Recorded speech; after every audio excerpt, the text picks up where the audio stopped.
Hi everyone, it's Brother Jensen again. This week we are going to be learning about Doctrine and Covenants, section 41 through 44. Hey, it's Pernilla the Frog. Hi Pernilla the Frog, good to see you again. Good to see you too. Yeah, and blub, blub, blub. I'm Bob the Fish. Hi, Bob the Fish. Hi. Good to see you, Bob the Fish and Pernilla the Frog.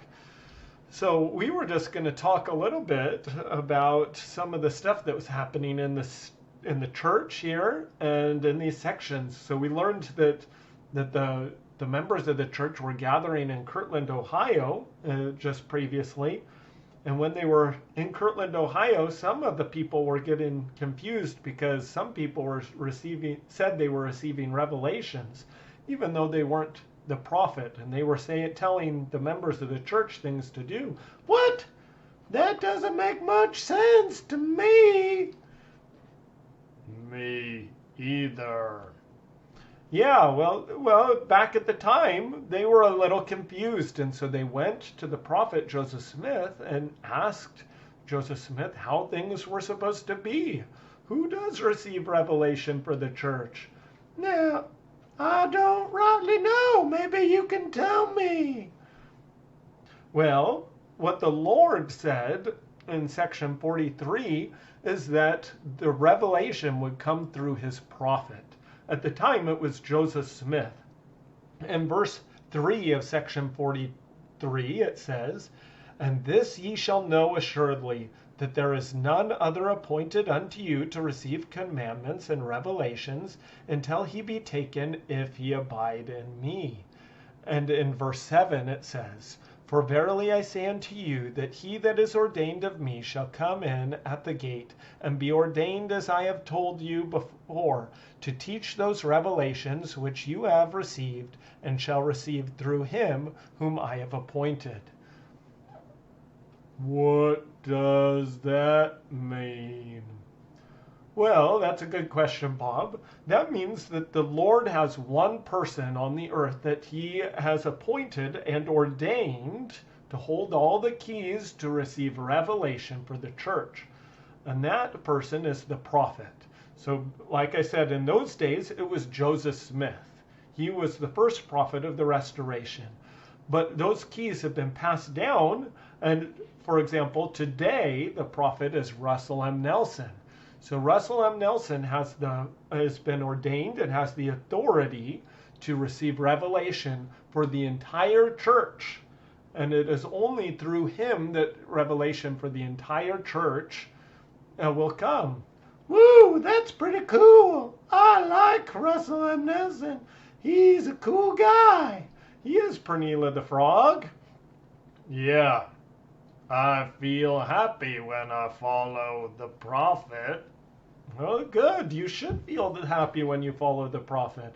That's probably the spirit that you're feeling as you're trying to follow and keep his counsels, because he's trying to teach you about Jesus Christ and what Jesus Christ would have you do.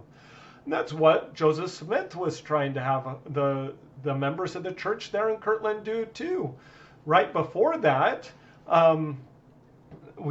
Joseph Smith had received a revelation that was known as the law of the church. And in it, he received many commandments that the members of the church were supposed to do, like don't breathe out of the water. No, that wasn't a commandment, Bob the Fish. Maybe for fish, not for people. I like going in the water too, but I breathe just fine on land. It's called an amphibian. You should try it. No. Okay. Well, anyways, one of the things that they tried to do, or that they taught in the law, was that we should take care of each other. He talked a lot about the bishop and taking care of the poor. And in this section, in 42, in verse 38, it says, "For inasmuch as ye do it unto the least of these, ye have done it unto me." So the Lord wants us to know that when we help each other out, which a lot of the laws and commandments are trying to get us to do, then we're helping the Lord, and we're doing it like we're doing it to the Lord. So if I share my vast amount of flies and bugs with Bob here, ooh, I like bugs. I eat 'em up. That would be nice, and that would be like helping the Savior. That's exactly right, Pernilla. That's what the Savior is teaching in this revelation. So what we can try and do is try and pay our fast offerings and try and give those to those that need help and follow the prophet. And that's what we're learning about. I think I can do that. I'm just glad I don't have some crazy dinosaur trying to eat me. I can beat this fish. I'm pretty slow. Well, thanks, you guys. I know that if you guys help each other out, it'll make you happy and others happy too.